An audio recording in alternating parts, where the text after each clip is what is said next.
우리 성경교리 세 번째 주제인 인간론을 3주 동안 배웠는데요. 3주의 내용을 5가지 우리 퀴즈로 한번 주요 사항을 정리해 보겠습니다. 먼저 퀴즈 1번 같이 해볼까요? 다음 빈칸에 알맞은 내용을 넣어보세요. 사람의 창조라고 하는 11강 2페이지에 있는 내용입니다. 우리 같이 한번 읽어볼게요. 시작. 사람의 창조에는 뭔가 특별하고 독특하고 고유한 강조점이 있습니다. 그 가운데 가장 중요한 부분은 이마고 데이, 곧 하나님의 형상을 따라 창조되었다는 진술입니다. 원래 강의 안에는 그냥 이마고 데이 라틴어로만 되어 있는데 제가 그걸 한글로 풀고 그 옆에 하나님의 형상 가로를 쳤는데 지금 답하시는 거 보니까 다 쓰신 것 같아요. 쓰세요. 지금 푸는 겁니다. 하나님의 형상 다 쓰셨으면 다시 두 번째 퀴즈 같이 읽을까요? 다음 빈칸에 알맞은 내용을 넣어보세요. 이것은 12강 사람의 타락과 구원에 관련된 강의한 1페이지 끝과 2페이지 앞부분에 남아있는 부분입니다. 같이 읽을게요. 사람이 몰락한 근본적인 원인도 바로, 아이고, 이게 진짜 어려운 문제예요. 이거 풀 수 없습니다. 이게 강의 안 없으면 선악과 따먹은 것이다 이렇게 쓸 수도 있지 않습니까? 그게 아니라 그걸 왜 그걸 취했나? 지름길에 대한 추구, 좀 칸이 작죠? 지름길에 대한 추구였다는 사실은 아무리 강조해도 지나치지 않습니다. 무엇은? 지름길은 언제나 우리의 관심을 끕니다. 계속 읽을게요.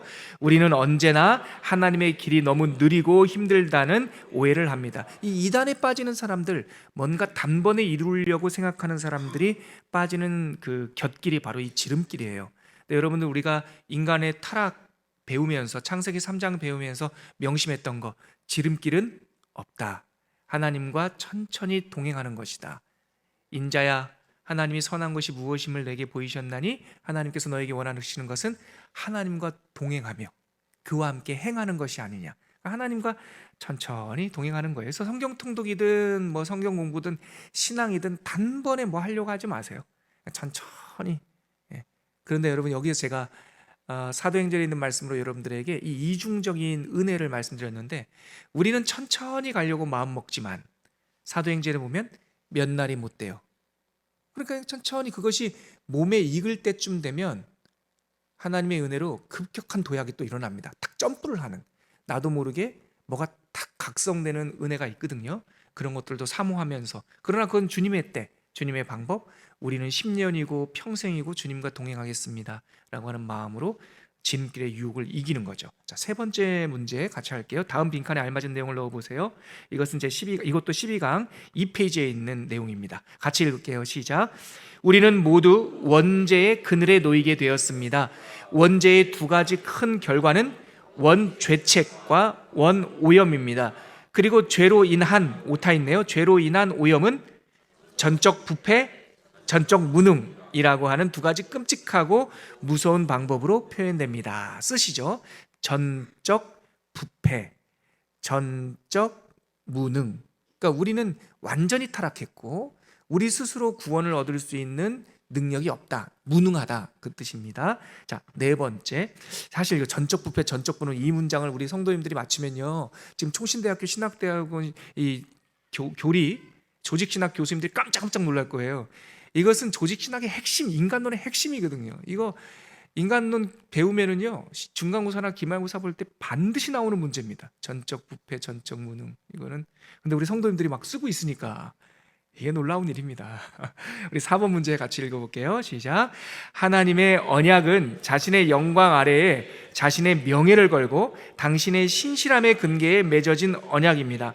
이 언약에 인간이 얹을 공로는 아무것도 없습니다. 이런 이유로 하나님의 언약은 전적으로, 맞습니다. 지난주에 제가 이거 예상 문제 말씀드렸죠. 은혜의 언약. 하나님이 우리와 맺은 언약은 한마디로 말하면 은혜의 언약이다. 근데 그 은혜의 언약이 성경에 몇 가지로 표현됩니까? 시간 순서에 따라 7가지로 표현되죠. 그것이 바로 이제 5번째 5번 문제입니다. 은혜의 언약, 하나님이 인간과 맺은 언약은 7가지로 신구약 성경에 정리할 수 있는데, 구약의 6가지, 신약의 예수님의 1가지, 언약 성취까지 해서 7가지인데요. 한번 써보세요. 짧게 요약할 수 있는 이름을 써보라는 건데, 최초의 창세기 3장에 나오는 최초의 원복음, 최초의 언약, 노아와 맺은 언약 뭘까요? 노아 언약, 이거 목차만 봐도 나오잖아요. 아브라함과 맺은 언약을 우리가 짧게 말해서 아브라함 언약, 시내산에서 맺은 언약은 모세 언약 혹은 시내산 언약이라고도 되는데 그냥 우리는 사람 이름으로 명명했으니까 모세 언약, 다윗과 맺은 언약은 다윗 언약, 그렇습니다. 새 언약에 대한 소망은 새 언약이고 언약의 완성자 성자 예수님은 언약 성취. 그러니까 이런 것 저는 감동해요. 오늘도 지금 감동해요. 여러분들이 최초의 언약, 노아 언약, 아브라함 언약, 모세 언약, 다윗 언약, 새 언약, 언약 성취, 이걸 7가지를 쭉 얘기한다는 게 참 대단한 겁니다. 여러분들도 나도 모르게 지금 우리가 상당히 하나님의 말씀을 체계적으로 다져가고 있다는 것을 확인하게 되는 거죠. 자, 이렇게 해서 교리의 7가지 주제 중에 3번째 인간론이 끝났고요. 이제 잠깐 오늘부터 한 달 동안 4주 동안 다시 성경 우리 교회 역사를 공부할게요. 교회 역사 지난번 파트 1, 2, 즉 성경 역사 배웠고 신구약 중간사 배웠고요. 이제 오늘부터 세계 교회사와 한국 교회사. 그래서 교회에서 그 교회 역사가 이번 한 달로 다 끝납니다. 자, 저 한번 보시겠어요?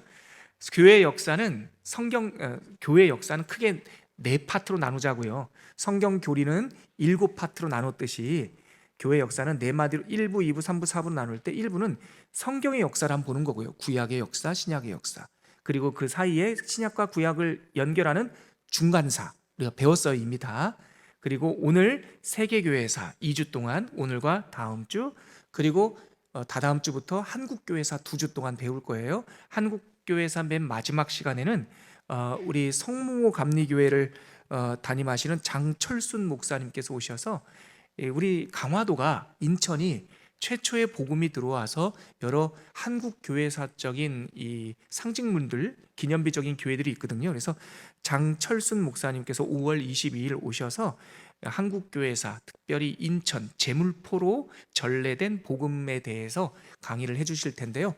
저는 오늘과 다음 주까지 세계교회사 그리고 한국교회사 전반에 대한 이야기를 한번 여러분들과 나누도록 하겠습니다. 그러면 오늘 하나님께서 우리에게 주시는 말씀, 세계교회사와 관련된 성경 구절 함께 읽고 오늘 본론으로 들어가겠습니다. 오늘 함께 읽은 말씀은 사도행전 28장 31절입니다. 사도행전 28장 31절 다 찾으셨으면 우리 같이 한번 읽도록 하겠습니다. 네, 천천히 찾으시고요. 같이 읽겠습니다. 시작. 하나님의 나라를 전파하며 주 예수 그리스도에 관한 모든 것을 담대하게 거침없이 가르치더라. 아멘.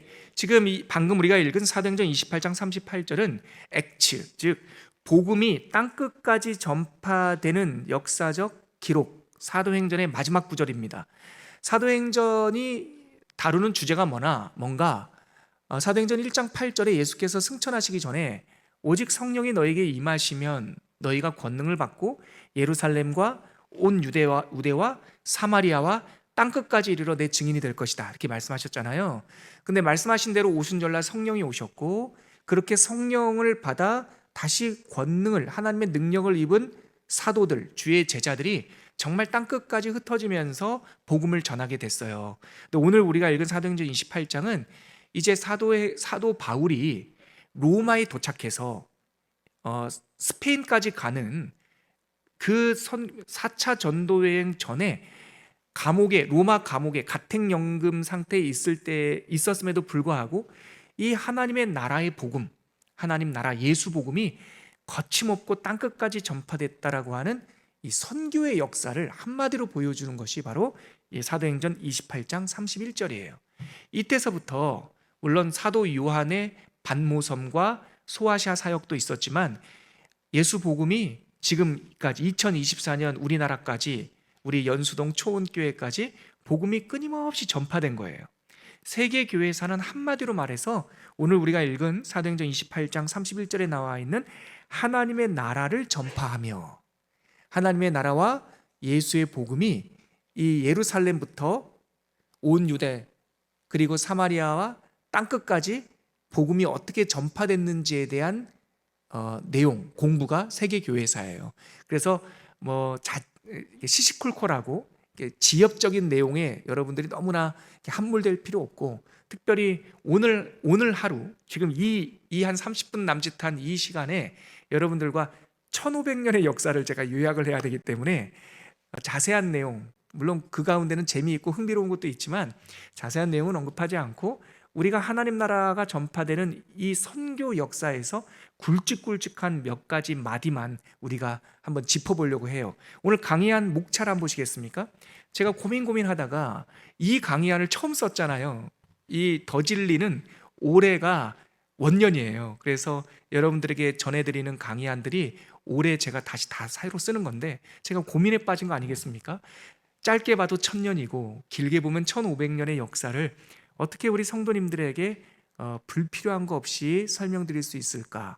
제 생각에 6가지 사건만 한번 기억해 보자라는 마음이 생겼어요. 그래서 목차를 보면 숫자 6가지가 나와요. 3가지 마디로 30년, 이게 AD, 그러니까 예수님 이후 30년을 말하는 겁니다. AD 30년, 그리고 70년, 313년, 590년, 1554년, 1309년.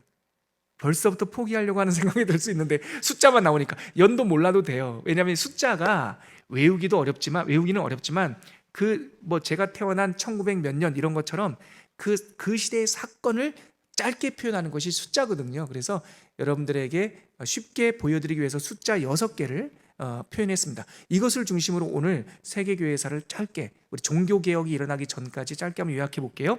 3마디로 일단 나눠져 있죠. 목차를 보면 오늘 다룰 것은 교회의 탄생, 사도적 교회라고도 부를 수 있어요. 교회의 탄생 100년, 그리고 초대교회사 약 한 400년, 500년, 그리고 중세교회사 또 한 1000년 정도, 이렇게 보시면 될 것 같아요. 저 한번 보시겠어요? 자, 한번 보세요. 오늘 강의 안에는 없는 내용입니다. 세계교회사, 하나님의 나라와 그리스도의 복음이 전 세계 열방에 전파되는 세계교회사는 크게 파트 1, 파트 2로 나눌 수 있어요. 오늘 파트 1을 하는 거예요. 초대교회와 중세교회까지. 다음 주는 종교개혁사와 현대교회사까지 나눌 건데요. 그래서 어떻게 세계교회사를 어떻게 나누면 되냐면, 종교개혁을 기점으로 앞부분 구약 신약 나누듯이 종교개혁, 즉 우리 개신교의 탄생을 중심으로 중세 초대 종교개혁 이후로 종교개혁, 그리고 현대, 이렇게 2마디로 나누세요. 오늘 종교개혁 전까지의 내용을 1부, 2부, 3부로 나눴어요. 1부는 뭐냐면 사도적 교회, 교회의 탄생, 어떻게 교회가 탄생했는가. 두 번째는 초대교회, 그레고리우스 1세. 이건 이제 오늘 생소한 이름들이 나올 텐데요. 그냥 지나가셔도 돼요. 그냥 들어만 보셔도 돼요. 교황 그레고리우스, 들어본 것 같지 않습니까? 그 사람 1세가 있고요.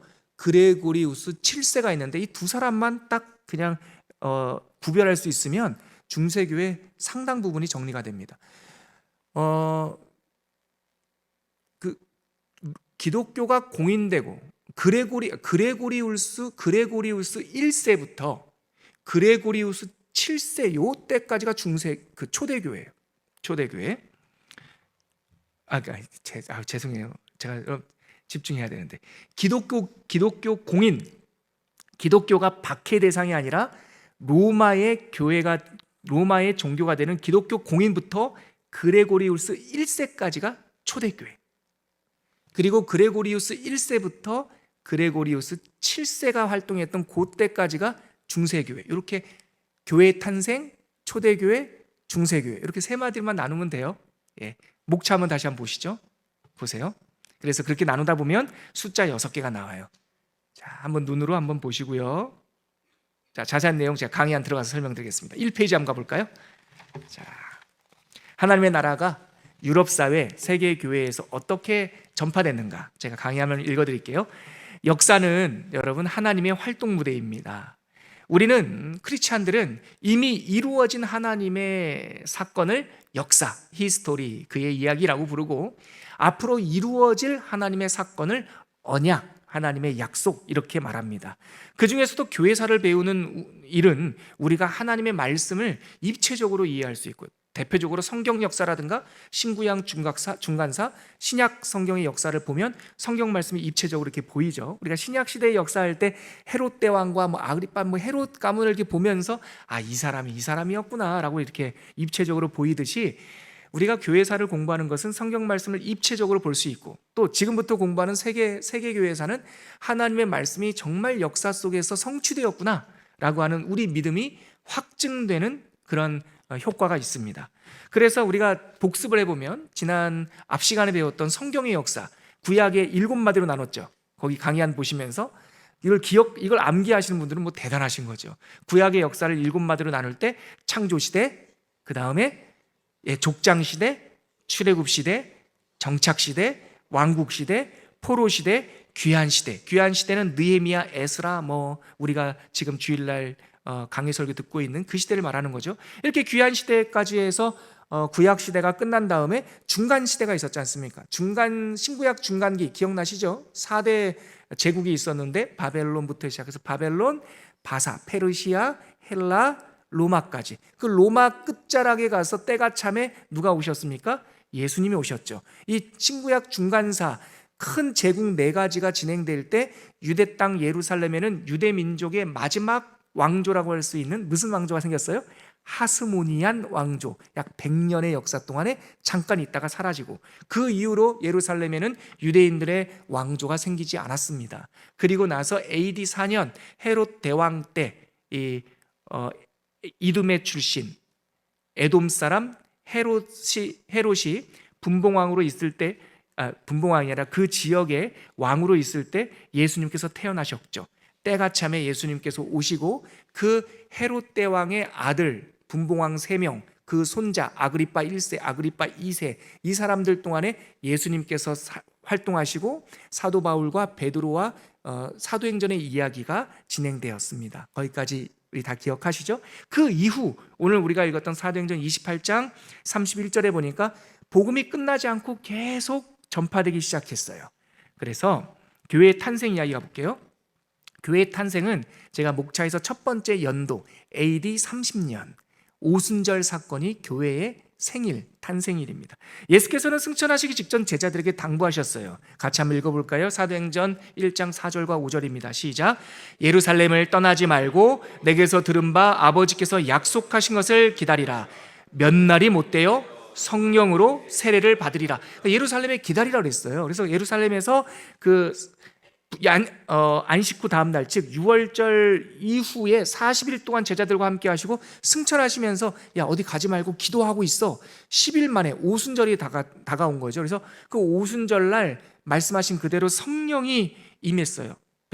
제자들이 마음을 같이하여 오로지 기도에 힘쓰고 있었는데, 예수님이 승천하시고 한 열흘쯤 지나고 오순절 2장, 사도행전 2장 1절에 보면 오순절이 이미 이름에 갑자기 호련히 하늘로부터 바람 같은 소리가 막 들리기 시작하면서 각 사람 위에 불에 갈라지는 혀 같은 것, 즉 성령 강림 사건이 일어났죠.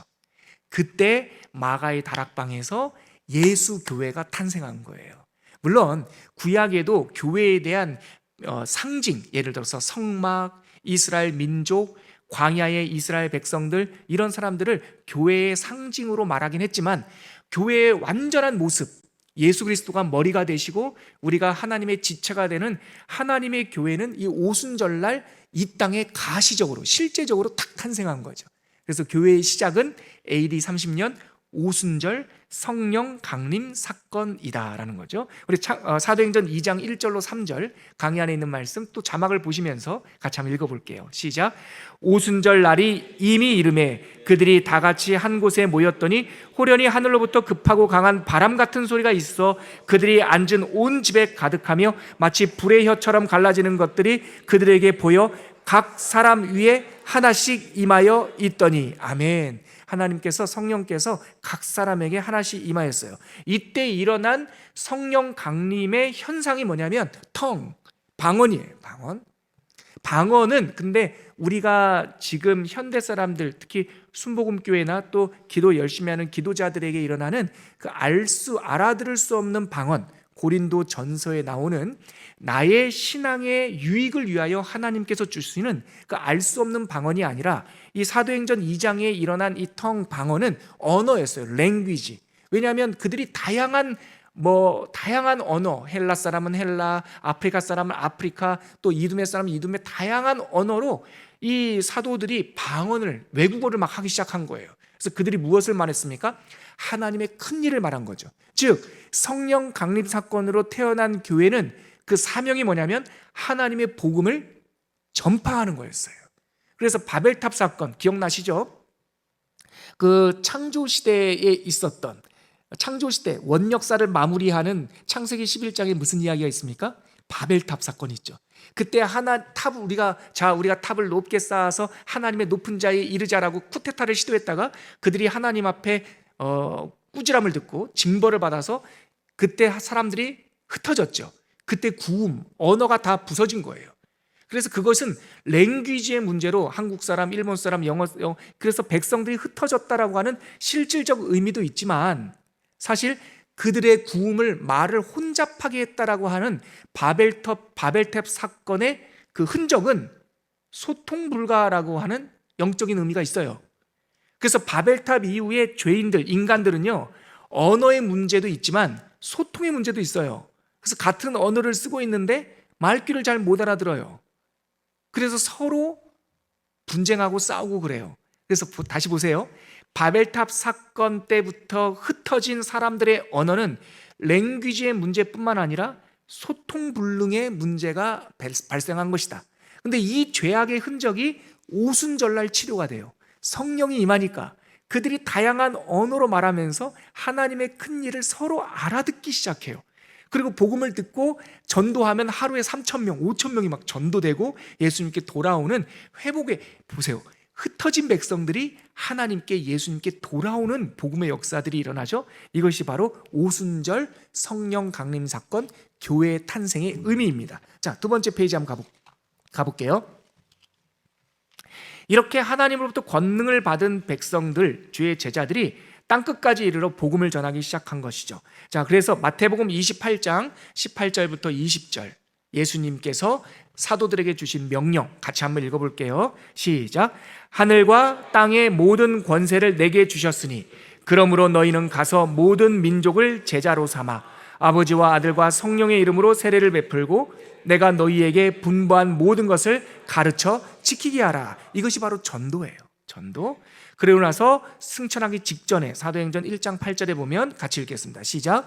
오직 성령이 너에게 임하시면 너희가 권능을 받고 예루살렘과 온 유대와 사마리아와 땅끝까지 이르러 내 증인이 되리라 하시니라. 그렇게 말씀해 주시고 이 말씀대로 성령이 오셔서 교회가 탄생한 거죠. 자, 땅끝까지 이르러라는 말씀은 당시로서는 상상하기도 힘든 사명이었어요. 이럴 경우에 사람들은 그냥 상징으로 받아들이죠. 너는 세상의 빛이야, 너는 세상의 소금이야. 그러면 나 같은 게 무슨 소금이고 빛입니까? 그냥 다른 사람들 삶에 소금만 안 쳐도 다행이지요. 막 이러면서 우리는 예수님의 말씀을 상징으로 받아들이려고 하는 그런 경향이 있어요. 그래서 예수님께서 땅끝까지 이르러 내 증인이 될 거야 했을 때 그럼요, 열심히 살라는 말씀이죠. 그렇게 이해했나 봐요. 그래서 예루살렘에서 교회가 탄생했는데 적게 잡아도 약 10년 동안 제자들이 전도를 하러 안 갔어요. 바깥으로. 그냥 예루살렘에만 모여 있었어요. 그리고 유대인, 사도행전에 보면 기가 막힌 표현이 나와요. 유대인에게만 복음을 전하는데 라는 표현이 나와요. 그러니까 사도들이 성령 받고 교회가 되었는데 유대인에게만 복음을 전하고 있었어요. 하나님께서는 땅끝까지 이르러 사마리아까지, 원수까지 가서 복음을 전하라고 했는데, 그래서 하나님께서 이들을 흩기로 결정하셨는데 그 하나님의 방법이 뭐냐면 박해였어요. 사도행전 7장의 스데반 집사의 순교, 사도행전 12장의 야고보 사도의 순교, 그리고 그 이외에 많은 박해들이 일어나면서 백성들이 ht어지기 시작했어요. 사도들이. 여러분 보십시오. 꺼지지 않는 불을 자꾸 이렇게 흩어버리면 그 불이 어떻게 될까요? 들불로, 산불로 옮겨 붙잖아요. 그래서 성령을 받은 백성들이 박해를 통하여 불이 꺼지는 것이 아니라 사마리아로, 땅끝으로, 또 로마로, 아시아로 막 흩어지는 이야기가 방금 우리가 읽었던 사도행전의 이야기예요. 그 중에 가장 앞장서서 복음을 전했던 사도가 누구입니까? 내가 죄인 중에 괴수다라고 고백했던 사도 바울이죠. 그 사람이 하나님의 불을 가지고 땅끝까지 전하기 시작했어요. 그런데 그렇게 복음이 막 전파될 때 박해가 순간순간 자주 일어났는데, 대표적인 박해가 유대인들의 고소장이었어요. 맨 처음에 로마 정부에서는 크리스찬들을 박해하지 않았습니다. 왜 그럴까요? 특히 유대인들이 아주 그들의 여호와 신앙에 대해서는 아주 그냥 고집이 셌기 때문에 로마 위정자들도 유대인들을 너무나 강압적으로 다스리지 않겠다라고 유대인들에게 한정된 종교 관용 정책이 있었어요. 즉 유대인들을 향해서는 그래, 니네들 제사 드려도 돼, 니네들끼리 모여가지고 뭐 예배 드린다고 돼도 돼, 허용을 했어요. 그래서 처음에 그리스도인들 바울이 전할 때 로마는 바울이 전하는 예수 그리스도도 유대교라고 생각했어요. 그래서 그렇게 이미 허용을 했기 때문에 그렇게 박해를 안 했는데, 그러니까 유대주의자들이 기독교는 이단이다 이렇게 해가지고 로마 정부에 투서를 넣은 거예요. 저 사람들은 우리 아닙니다. 저 사람들은 우리 유대교 아닙니다. 그래서 유대인들의 투서가 접수가 되면 그 투서의 근거에서 산발적인 박해가 있었어요. 어려움들. 우리 사도 바울이 로마에 압송된 이유도 예루살렘 종교 지도자들의 고소를 통해서 가이사에게 상소하면서 로마까지 간 거 아니겠습니까? 그것처럼 처음에는 유대인들의 도전이 있었는데 시간이 가면 갈수록 로마 위정자들도 이 기독교는 유대교랑 좀 다르네, 이 문장이 중요합니다. 기독교는 종교가 아니네, 쟤네들은 신을 믿지 않네, 예수가 하나님이라고 말하는 거 보니까 쟤네들은 무신론자네 생각했던 거예요. 그러니까 로마 사람들도 크리스찬들이 믿는 신앙은 그들이 생각하는 종교와 다르다라고 생각했고, 그들이 생각하는 종교는 사람이 신이 되는 것이고 황제가 신이 되는 것인데, 이 사람들은 신은 없고 그런 잡신들은 없고 오직 한 분, 우리 주 예수님만 있다라고 고백하니 이 기독교인들을 가리켜 무신론자. 그리고 이 사람들이 뭐하나 이렇게 보니까 주일날 모여가지고 떡을 떼고 포도주를 마시면서 그 사람들이 거기 못 들어가니까 창밖으로 소리를 들어보니까 이 살을 먹어라, 이 피를 마셔라, 그러니까 기독교인들에 대한 안 좋은 소문이 퍼져나갔어요. 저 그리스도인들은 식육, 사람의 고기를 먹는 사람들이다. 그래서 부도덕한 사람들, 그리고 만나면 형제님 자매님 이러고 주인과 종이 교회에서는 형제 자매가 되고 하니까 반사회적 기관 존재들이다 해서 시간이 점점 지나면서 로마 정부가 기독교를 박해하기 시작했어요. 그럴 때 그렇게 로마 정부가 박해하기 시작할 때 미치고 왕이 한 명 딱 나왔는데 그 사람이 우리가 잘 알고 있는 네로라고 하는 황제예요. 네로라고 하는 황제는 인기가 좋게 등극을 했다가 점점 인기가 떨어지자 그가 백성들의 인기를 얻기 위해서 로마 시내에서 화재가 일어났는데 그 화재를 일으킨 사람들이 그리스도인이라고 누명을 지었어요. 그래서 로마 안에 있는 대화재 이후에 로마 안에 있는 사람들에게 추방명령을 내리고, 추방명령을 듣지 않은 사람들은 잡아서 사자굴에 넣고 화형시키고 그랬어요. 그래서 대박해, 로마 황제를 중심으로 대박해가 일어났다라는 내용이 이어지는 내용입니다. 그리고 그쯤 대박해가 일어나서 네로 황제가 미치광이 짓을 할 때쯤 예루살렘에도 큰 재앙이 있었는데 바로 티투스라고 하는 장군이, 훗날 이 사람이 로마의 제10대 황제가 돼요. 티투스라고 하는 장군이 오늘 기억해야 될 두 번째 연도 AD 70년 4만 명이 넘는 로마의 기병대와 군사를 이끌고 와서 예루살렘을 초토화시켰어요. 근데 그것이 예수님의 예언이 있습니다. 예수님께서 마지막 종말 설교할 때 제자들이 헤롯 성전을 보면서 막 감탄을 하니까 너희들이 이 건물을 보느냐? 이 건물 위에 돌 위에 돌 하나도 남겨놓지 않고 다 이렇게 무너질 날이 올 것이다. 그러면서 기가 막히게 타이밍까지 말씀하셨어요. 이 한 세대가 채 지나기 전에 이런 일이 일어날 것이다. 우리 그 구절 강의 안에 있으니까 한번 읽어볼까요? 마가복음 13장 2절과 마가복음 13장 30절에 있는데요. 그 예수님의 이어지는 설교를 제가 두 구절만 발췌한 겁니다. 우리 같이 한번 읽어볼게요. 마가복음 13장 2절입니다. 시작. 예수께서 이르시되 네가 이 큰 건물들을 보느냐? 돌 하나도 돌 위에 남지 않고 다 무너뜨려 지리라 하시니라. 그리고 나서 30절 내가 진실로 너에게 말하노니 이 세대가 지나가기 전에 이 일이 다, 여러분 보십시오. 이 설교를 하실 때가 AD 30년이에요. 예수님께서 고난받고 승천하시기 직전. 유대인들이 한 세대에 그러면 몇 년입니까? 40년입니다. 30년에 이 설교를 하셨고 40년을 더하면 몇 년입니까? 꼭 그 해에 티투스가 예루살렘을 초토화시켰습니다. 말씀이 그대로 이루어졌습니다. 물론 우리에게 하나님은 하루가 천년 같고 천년이 하루 같아서 하나님이 무슨 우리의 시간표처럼 마치 정확한 위성시계처럼 1분 1초까지 정확하게 맞출 필요는 없어요. 하나님의 말씀은 과학적 증명이 필요한 것이 아니라 그 메시지, 말씀의 확증이 필요한 거예요. 그런데 그래서 꼭 70년이 아니더라도 티투스 장군이 예루살렘을 함락하고 예루살렘 성벽을 헐어버린 것이 꼭 70년이 아니더라도 하나님의 말씀은 응답이 있는 거예요. 그러나 이 세계사의 역사를 볼 때 말씀과 돌 위에 돌 하나도 남기지 않고 무너지리라.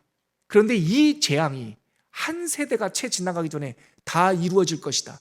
이 말씀이 정확하게 세계사에서 AD 70년에 이루어지는 걸 보면서 우리는 하나님의 말씀은 반드시 응답된다라고 하는 믿음의 확증을 다시 한번 갖게 되는 것이죠.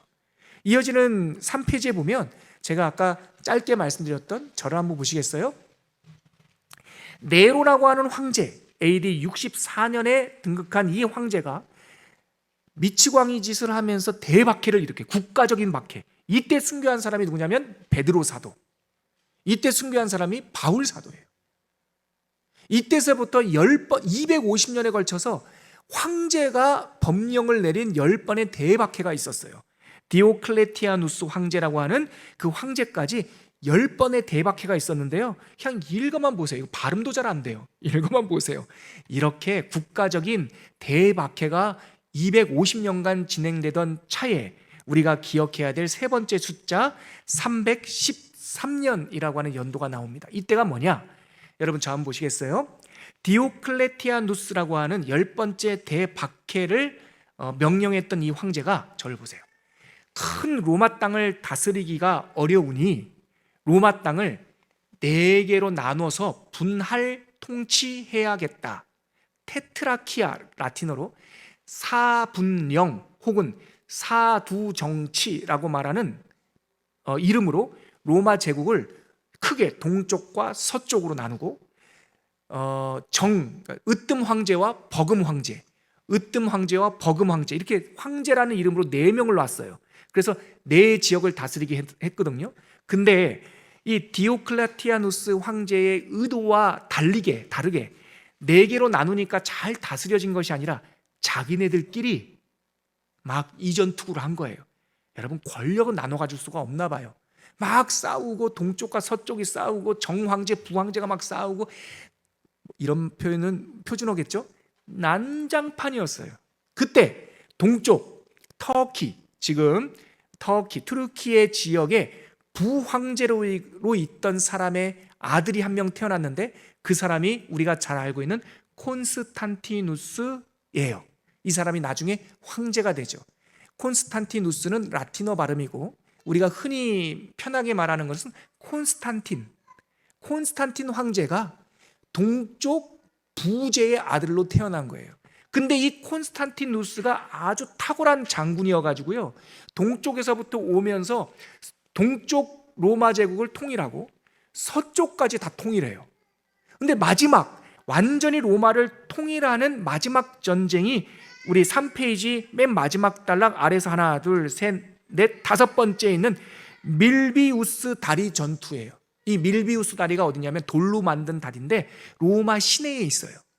동쪽에서 콘스탄티누스가 군사를 이끌고 로마로 진격했고 그 로마를 다스리고 있던 막센티우스, 몰라도 돼요, 로마에 있던 황제랑 이제 마지막 최후의 일전을 벌이려고 하는데 막센티우스 군대가 생각보다 너무 많은 거야.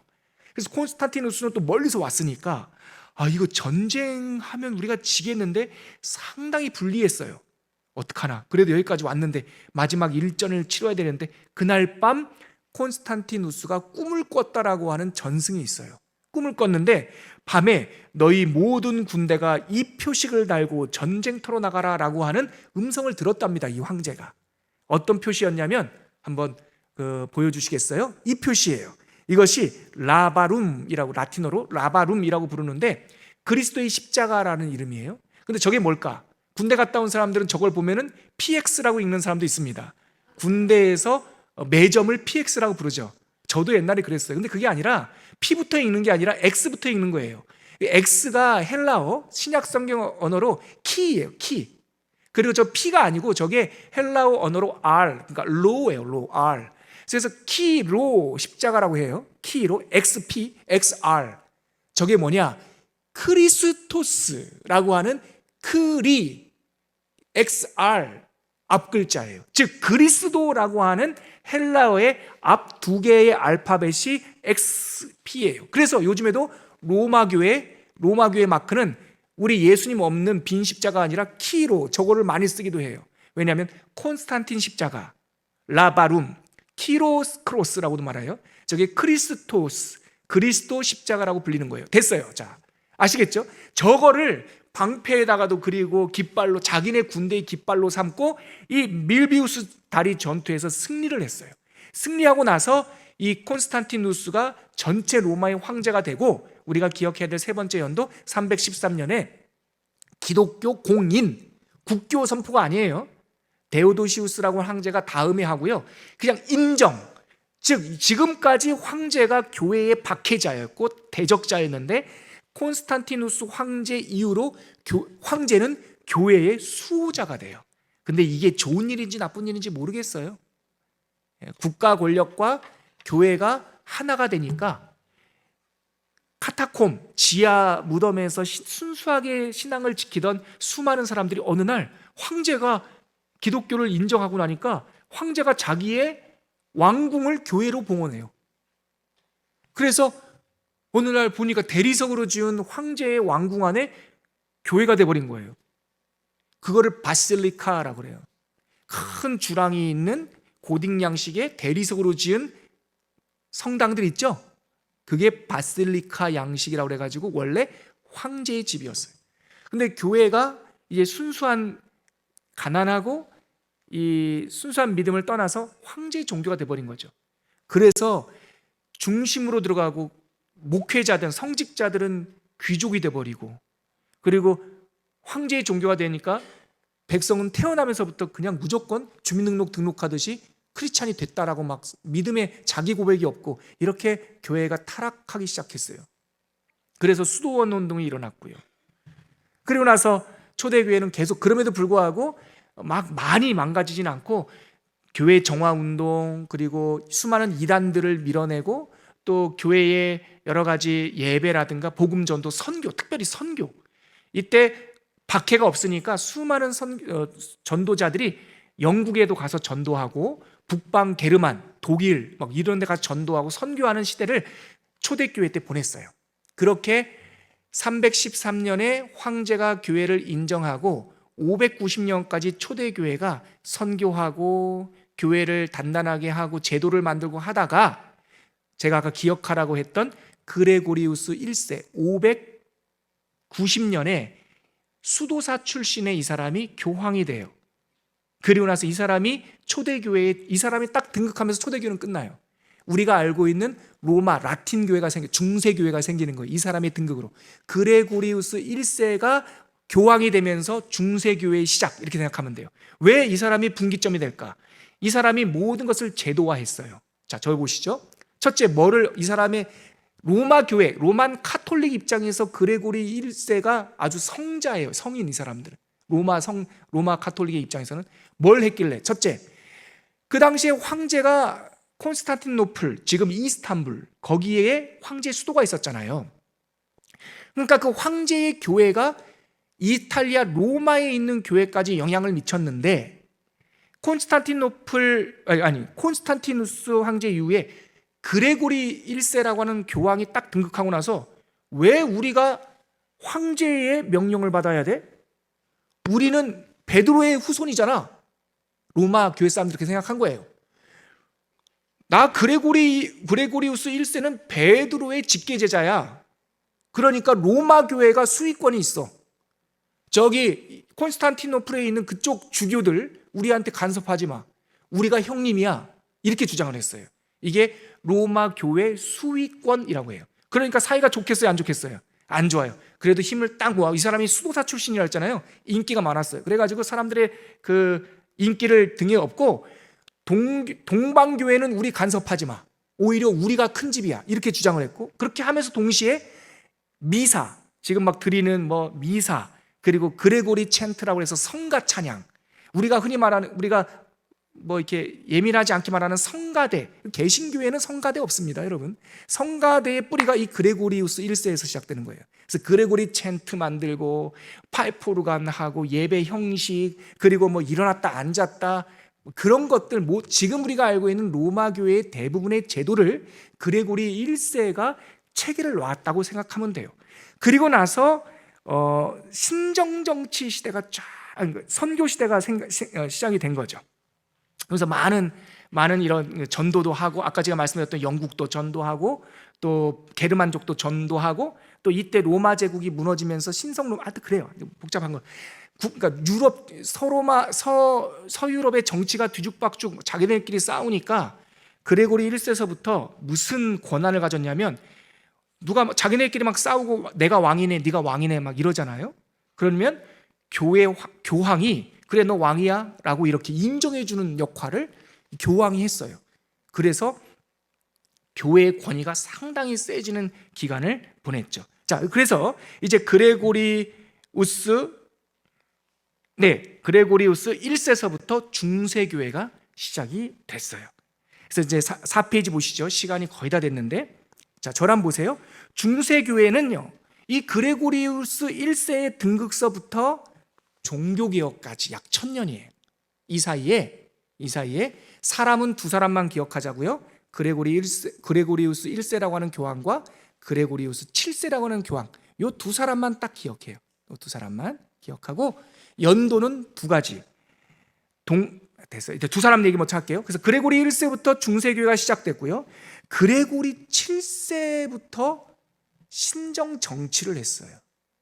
7, 의미는 우리가 좋아하는 숫자지 않습니까? 그래서 그레고리 7세는요, 힘이 셌어요. 그레고리 7세 때 있었던 대표적인 사건이 카노사의 굴욕이라고 하는 사건이에요. 세상의 왕이 자꾸 교황에게 도전하니까 그레고리 7세가 하이힌리 황제를 파문시켜버렸어요. 출교시켰어요. 왜 출교시켰냐면, 교황님, 저기 로마 성직자들은 교황님이 임명하시고요, 우리 프랑스 신부들은 제가 하면 안 될까요? 이런 거예요. 성직 임명권. 그리고 모든 교회는 세금을 안 냈거든요. 모든 교회는 교황의 것이었어요. 그래서 황제나 나라의 제후들이 교회의 세금을 물지 않았어요. 근데 교회가 재산이 그 당시에 많았으니까.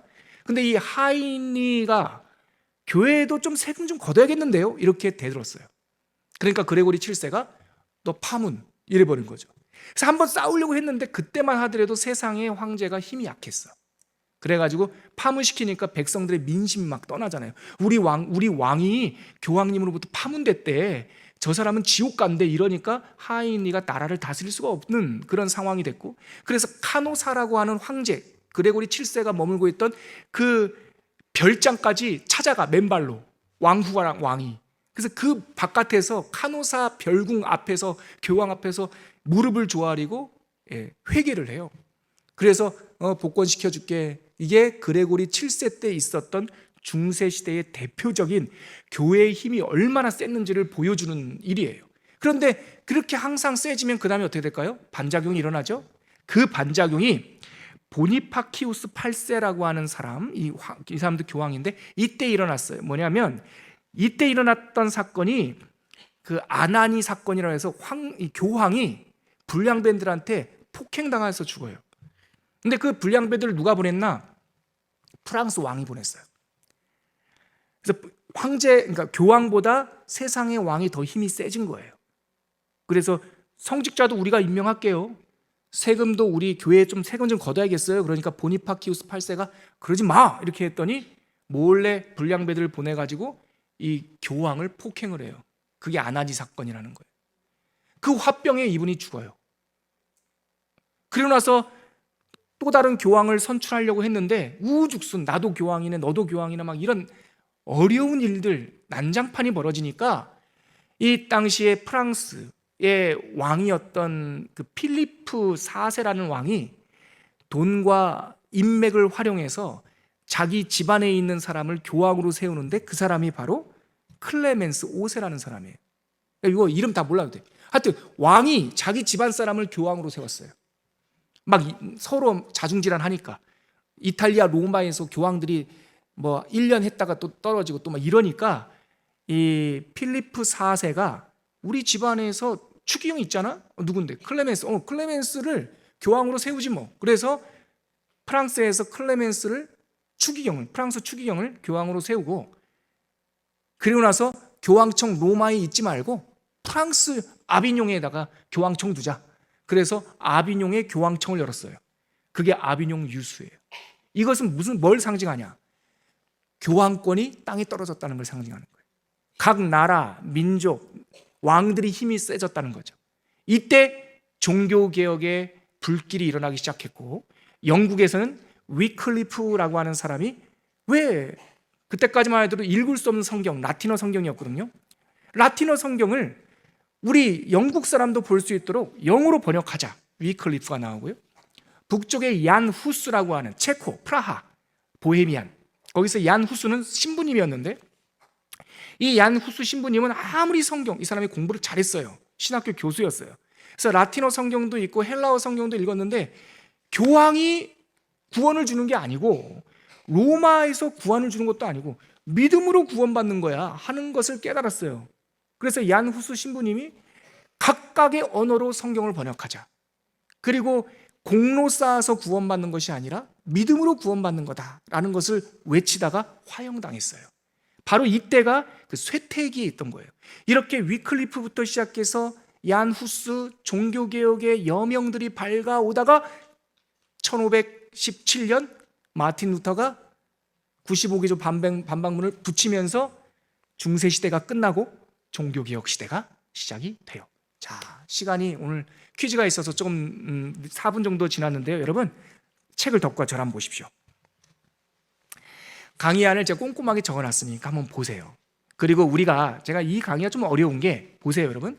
그냥 역사 자체가 재미도 없는데 역사 자체에 등장하는 인물들이 뭐 이순신 장군이나 세종대왕이면 그나마 할만한데 뭐 클레멘스, 그레고리우스 1세, 그레고리우스 2세, 뭐 아비뇽 유세 그냥 그 자체가 너무 어려워요. 그러니까 그래도 여러분들한테 팩트는 전달해야 되니까 강의안을 적었는데 오늘 초대교회와 중세교회는 목차를 보시면 됩니다. 교회의 탄생 30년부터 100년까지 사도 요한의 죽음까지 사도적 교회, 예수님의 제자들 교회가 있었고 그때는 박해를 받으면서 전했다. 그리고 나서 사도적 교회 이후로 수많은 로마 황제의 박해들이 있었지만 교회는 믿음을 지켜냈고 그 박해, 초대교회에서 결정적인 사건 313년에 어떤 황제가 콘스탄티누스 황제, 어떤 황제가 환상을 경험하고 기독교를 인정했다. 그래서 박해받던 교회가 황제의 교회가 됐던 것, 그것이 초대교회의 역사다. 근데 황제교회가 되자 초대교회는 신앙의 순수함을 유지하려고 했던 수도원 운동과 그리고 국가의 종교로서의 이중적인 그렇지만 하여튼 교회가 발전하는 그런 초대교회 시대가 있었고 중세교회는 그레고리우스 1세 어떤 교황이 등장하면서 중세교회를 열었는데 교황의 등장, 이 사람의 의미는 뭐냐면 교회가 로마에 있는 교회가 서로마 전체를 다스리는 왜? 통일된 황제가 없었으니까 로마 제국이 망하고 동고트족, 서고트족, 프랑크족 여러 민족, 게르만족들이 서로 왕하겠다고 그러니까 그레고리우스 1세 때부터 왕들을 임명하고 안수하는 권한이 로마에 있어서 그때부터 중세교회가 시작됐는데 교회 시스템, 예배 시스템도 그때부터 쫙 정리가 됐다. 그 중세교회 시절에 또 한 명의 같은 7세, 그레고리 7세를 한 명 기억해야 되는데, 이 사람이 등장하면서 교회의 권위가 엄청 세졌다.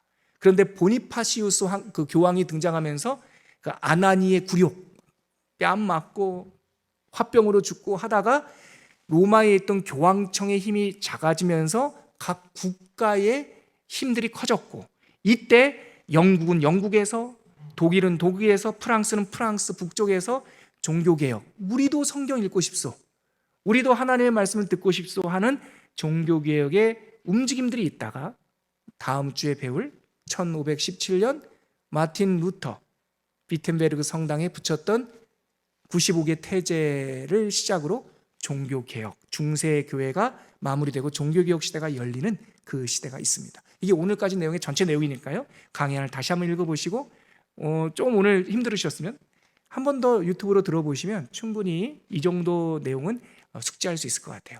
자, 시간이 흘렀지만 우리 찬양 올리고 하나님 앞에 역사의 주관자 그리고 초대교회의 부흥, 우리의 믿음의 승리는 왕권이나 세상 권력, 멋진 건물이 아니라 오직 말씀이었다라는 것, 예수 복음이었다라는 것. 가난하고 힘들어도 죽음을 각오하고 복음을 전했는데 황제교회가 등장하면서 긍정적인 면도 있지만 부정적인 면도 많았다라는 사실을 기억하면서 오늘 우리의 찬양은 초대교회의 순수함, 초대교회의 부흥, 말씀 중심의 부흥이 이 땅에도 일어나게 하여 주시옵소서. 우리가 이 찬양으로 그렇게 한번 고백했으면 좋겠습니다. 함께 찬양하겠습니다.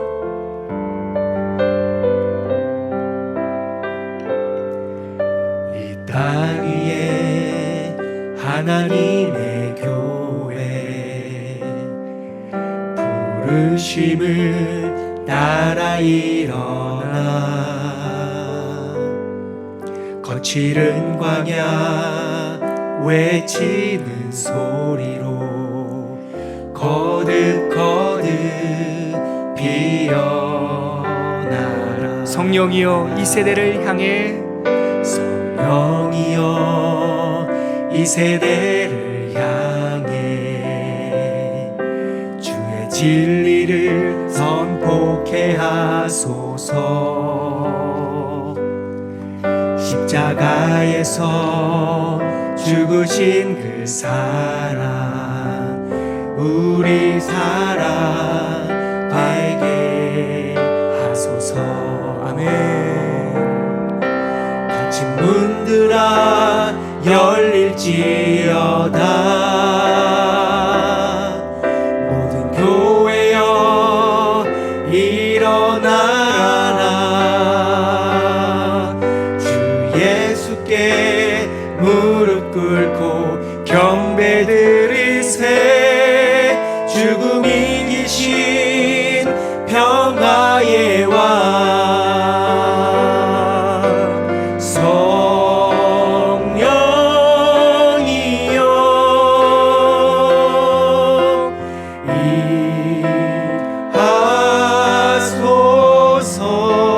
임하소서.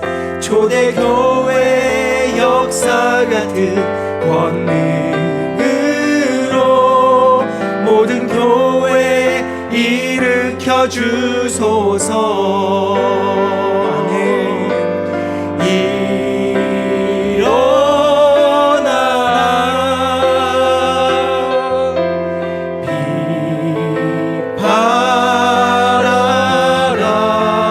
비팔아라. 승리의 기 높이 들고 전진하라.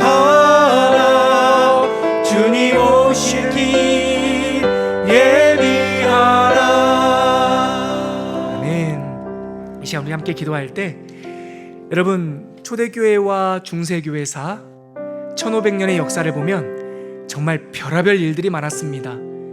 황제의 힘이 교회에 들어온 때도 있었고, 큰 물질이 들어올 때도 있었고, 교황이 황제의 버금가게 세상을 다스릴 때도 있었지만, 그러나 그 좌충우돌하는 역사 속에서 끊임없이 흐르는 하나님의 경륜, 하나님의 생명 강수는 오직 예수, 오직 믿음, 오직 말씀, 오직 은혜, 오직 성경이었습니다. 그 생명 강수가 굳어진 땅도 정화시키고 더럽혀진 마음도 회복시키고 끝끝내 하나님의 백성들을 일으켜 세우는 생명의 역사가 있었음을 교회사를 통해서 배우게 됩니다. 세상 사람들은 중세시대를 암흑시대라고 말하는데요, 그렇지 않아요. 표면적으로는 어두웠지만 그 이면에는 하나님의 생명 살리는 수도원과 경건한 백성들과 좋은 신앙인들이 많이 있었어요. 그것이 종교개혁 때 터지지 않았겠습니까? 우리가 이 시간에 오늘 세계교회사 첫 번째 시간을 마무리하면서 하나님 내 안에 오직 말씀과 예수와 믿음과 성령과 은혜라고 하는 이 복음의 강줄기를 꼭 붙잡고 하나님 쫓아 살아가는 사람 되게 하여 주시옵소서. 그렇게 한번 기도하도록 하겠습니다. 하나님 아버지, 수많은 일들이 일어났고 정말 말로 표현할 수 없는 끔찍한 일도 있었고 십자군 온정도 있었고 왕과 교황과의 싸움, 예수님의 이름을 빙자한 전쟁, 백성들을 박해하는 교회의 모습, 마녀 사냥, 여러 가지 죄악들이 있었지만 그 가운데서도 하나님께서는 복음의 순수함을 지켜주시고 수많은 경건한 사람들을 일으켜주신 하나님의 경륜을 신뢰합니다. 2024년을 살아가는 우리들에게도 오직 예수의 복음, 성령의 복음, 하나님 나라의 복음을 붙잡게 하여 주시어서 세상의 권력에 팔려가지 않도록 도와주시고 물질에 짓눌리지 않도록 도와주시고 힘도 이기며 물질도 이기며 그 모든 것을 가지고 하나님의 나라와 복음을 위하여 귀하게 사용될 수 있는 하나님의 일꾼들, 사독적 교회들이 될 수 있도록 주님 도와주시옵소서. 함께하여 주시옵소서. 사랑하는 하나님, 지난 시간에 있었던 사람들의 이야기, 교회사를 보다 보면 사람들의 냄새가 진동을 합니다. 하지만 그 가운데서도 고레스를 쓰신 하나님, 콘스탄티누스 황제를 쓰신 하나님, 그레고리우스 교황을 교회를 지키는 수호자로 또 순수한 마음으로 그때 그 순간 쓰신 하나님, 여러 수도원들 문제도 있었지만 그 가운데 경건한 백성들을 일으켜주신 하나님, 하나님의 생명의 역사를 신뢰합니다. 하나님, 우리가 이 땅에 살고 있는데 지난 시간을 정죄하거나 판단하는 데 그치지 않도록 도와주시고, 나는 복음 가운데 잘 살고 있나? 나는 하나님의 말씀을 지키고 있나? 순수한 성령의 복음, 예수 복음 지키는 교훈으로 삼을 수 있도록 지켜주시옵소서. 이제 종교개혁의 여명을 바라봅니다. 오직 말씀으로 성령과 말씀의 혁명이 일어나는 그 시대를 바라보면서 하나님의 사람, 성경의 사람들로 다시 한번 결단할 수 있는 우리 귀한 성도들 될 수 있도록 붙잡아 주시옵소서.